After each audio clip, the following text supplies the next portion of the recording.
जैसे ही उसने दरवाजा खटखटाया और जैसे ही दरवाजा खुला वो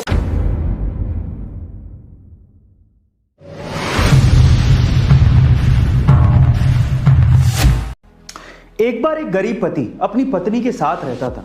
उनके घर की हालत बड़ी खराब थी। एक दिन उसकी पत्नी ने, जिसके बाल बहुत ज्यादा लंबे थे, अपने पति से रिक्वेस्ट की कि मेरे बाल बड़े लंबे हैं लेकिन आजकल बड़े उलझे उलझे से रहते हैं क्योंकि मेरा पुराना कंघा टूट गया है। इस वजह से मैं अपने बालों को संवार नहीं पा रही हूँ। क्या मुझे नया कंघा दिला देंगे?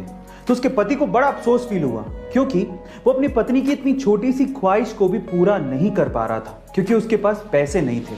उसने अपनी पत्नी से माफी मांगते हुए कहा कि बहुत दिन से मेरी घड़ी का एक फीता टूटा हुआ है लेकिन मैं उसे भी रिपेयर नहीं करवा पा रहा क्योंकि हमारे पास पैसे नहीं है, मुझे माफ कर दो।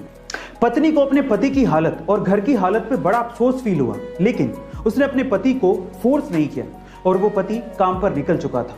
जैसे ही वो पति काम पर जा रहा था उसे रास्ते में एक घड़ी की दुकान दिखाई दी। वो घड़ी की दुकान पर गया लेकिन उसने अपनी घड़ी रिपेयर नहीं करवाई।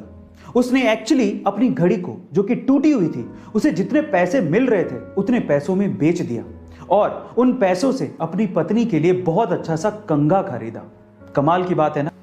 अपना काम खत्म करके पति अपने हाथ में कंघा लिए जैसे ही घर के दरवाजे पर पहुंचा और जैसे ही उसने दरवाजा खटखटाया और जैसे ही दरवाजा खुला वो अपनी पत्नी को देख के हैरान रह गया क्योंकि उसकी पत्नी ने घर पे ही अपने लंबे बालों को काट कर बहुत ही छोटा कर लिया था और उन्हीं बालों को बेचकर अपने पति की घड़ी के लिए फीता खरीद लिया था जो कि उसके हाथ में था।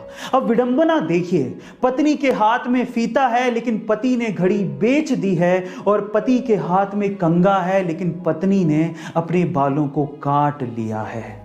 दोनों उस वक्त बहुत बुरी तरह से रोने लगे। वो इसलिए नहीं रो रहे थे कि उन्होंने कुछ ऐसी चीज खरीद ली थी जो कि अब उनके किसी काम की नहीं थी, बल्कि वो इसलिए रो रहे थे क्योंकि वो एक दूसरे से इतना प्यार करते थे। वो उस वक्त उन्हें समझ में आ रहा था।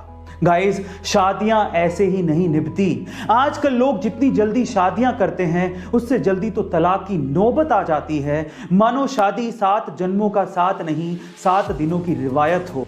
शादियां एक दूसरे को प्यार करके, एक दूसरे को समझ के निभती हैं। अब इस कहानी से सीखने लायक बात क्या है जानते हैं?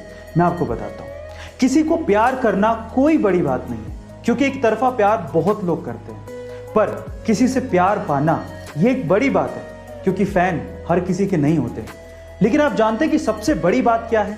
सबसे बड़ी बात यह है कि जिससे आप प्यार करते हो अगर वो भी आपको उतनी ही शिद्दत से प्यार करता है, ये है बड़ी बात। अगर आपके पास ऐसा जीवन साथी है तो आप बहुत लकी हो, बहुत लकी। इसीलिए अगर आप अपनी शादी को 7 जन्मों के लिए ना सही पर 1 जन्म के लिए भी ढंग से निभाना चाहते हैं तो एक दूसरे को समझना बेहद जरूरी है।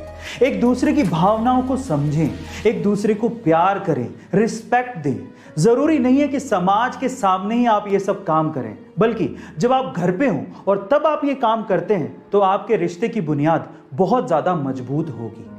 लास्ट में मैं आपसे सिर्फ इतना कहना चाहता हूं कि जितना ज्यादा हो सके अपने पार्टनर के साथ अपने रिश्तों को मजबूत करिए। चाहे खुशी हो चाहे गम, एक दूसरे का साथ दीजिए और खुश रहिए।